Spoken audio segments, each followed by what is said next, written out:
If you're a Gen Z nail tech, here's how you can create this glass French tip without having to use nail forms. Normally for a design like this, I would use nail forms, but since most new nail techs don't really use nail forms, I just had to think of something that will be easy for you guys to recreate.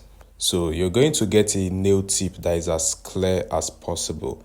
This is the nail tip I use for my acrylic normally, but it's not as clear as I would want the nails to be.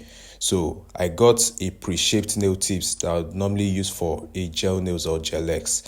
Then I will cut it a little so that I can place it as a half cover nail tip. So you place it on the nail plate, do the same thing for the rest of the nail, file it if you have to. Then you'll be using acrylic to achieve the upper part of it, which is the nude. So your first bead shouldn't be too big. It shouldn't get to the cuticle. It should be the one you use to form that reverse French tip. You just take your time with this one and make sure it covers the whole nail plate. Make sure the person's nail plate is no longer showing. Then you can apply your cuticle bead. So you do the same thing for the rest of the nails. And the next thing you do is to use builder gel for that clear part of it. You can use acrylic for this, but it won't be as clear as it would be when you use a builder gel. So you want this to be very clear. So you apply a thin layer of it first. After that thin layer, you come back to apply the thick one. And you want to make sure it's as thick as the acrylic you applied.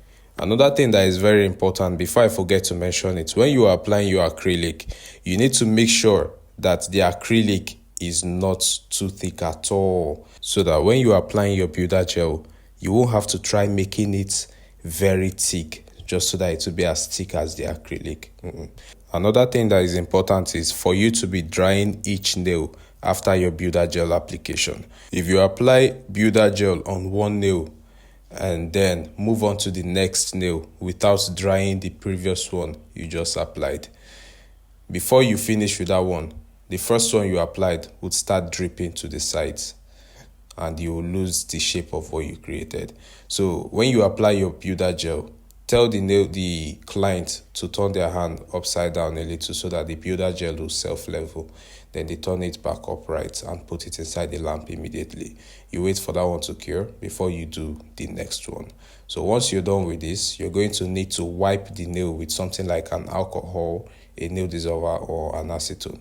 This is because builder gel is usually sticky after curing. So when you've wiped off the uncured layer, you can start filing. So you file it to be smooth, file the side so that you can get your shape back, and file the top so that the builder gel and the acrylic will be on the same level.